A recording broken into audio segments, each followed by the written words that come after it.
Well, you'd expect the Tottenham-West Ham London derby to be a feisty contest, and yesterday's game just definitely didn't disappoint on that front. We didn't see the same goal tally as we did for the corresponding fixture from last season, but it did have the same kind of fight and fast pace as we'd expect from this kind of game.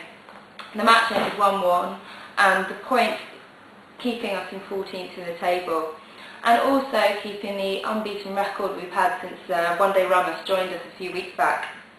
But unlike a lot of Tottenham matches, things could have been so much different, and while we celebrate taking a point from a hard-fought match, also think we're slightly disappointed that we couldn't have taken all 3 points, which I think could have been deserved. The Tottenham team came out full of fight onto the Upton Park pitch, looking like they were up for a fight and proceeded to dominate most of the first period of the first half. However, a dire mistake by Jonas Kabul, bless him, as he failed to clear, meant that the West Ham strikers were let through to capitalise on a simple chance to let Carlton Cole through with a goal. The goal clearly boosted West Ham, and unfortunately they then seemed to grab hold of the ball and push on from there, Carlton Cole being our biggest threat throughout most of the game. But then near the half-hour point, we saw some great show of skill from Robbie Keane, who came in to take on Robert Green in front of the goal, which would surely have seen us equalise had it not been for an awful mistake by Robert Green, the West Ham goalkeeper, as he clipped Robbie on his way to the goal, taking him down on what only could have been a penalty. Okay, there was some chat about whether Robbie was offside when he collected the ball, but with the linesman deeming him onside and letting him go through, with Robert Green tripping him, he could have only been awarded a penalty. Unfortunately, the whistle blew for a goal kick, much to the astonishment of Robbie Keane, the anger of all the fans, and I think the amazement of Robert Green himself, as Mike Riley, the referee for the match, disallowed the penalty shout. Robert Green was clearly happy to remain on the pitch because he could have quite easily found himself sent off. The second half then got underway, much the same sort of style as the first half. Determination from both teams, with Robbie Keane still arguing with Mike Riley over his wrong penalty decision.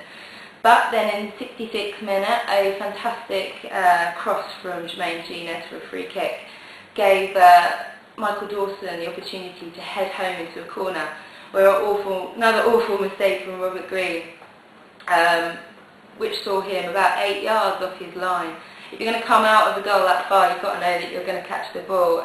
So it was a bad mistake from him, great capitalising from Michael Dawson, and a great goal.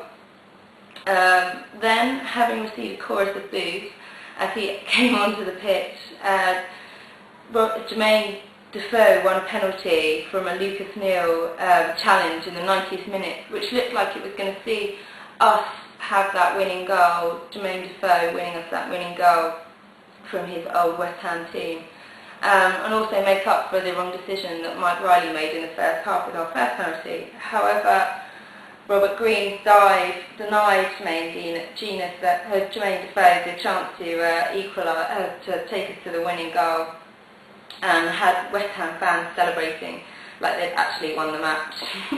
Maybe Defoe shouldn't have taken the goal since there was so much emotion behind it, trying to put one past his old team. But he's got a pretty good spot kick record, and I think he hit it pretty well. Overall, it was a good performance from the Tottenham lads.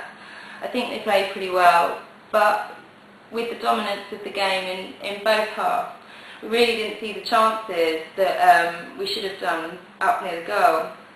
Defensive tighter, apart from Kabul's awful mistake, but West Ham still managed to pile on pressure and Paul Robinson, and he was left to make some amazingly athletic saves, hopefully rubbing the nose in Steve McLaren for not picking him in England's Euro qualifier last week.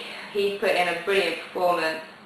Jermaine Jenas also seems to be adapting really well to the new management and played another great performance as a couple he's had in our last 5 Tottenham games.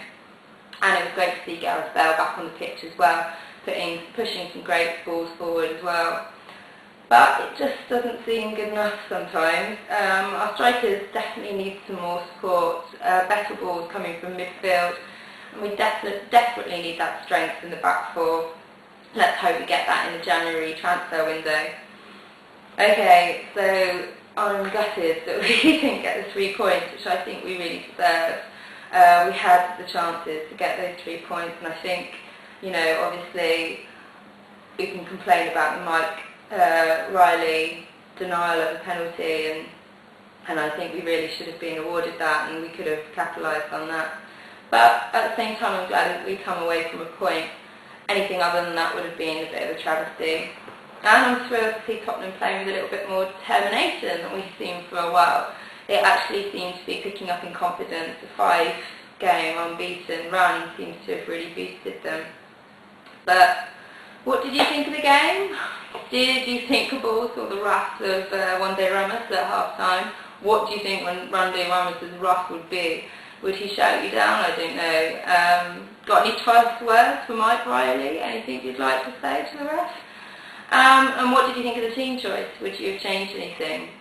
So anyway, log on to www.spurspies.tv, post us a comment and let us know what you thought of the game.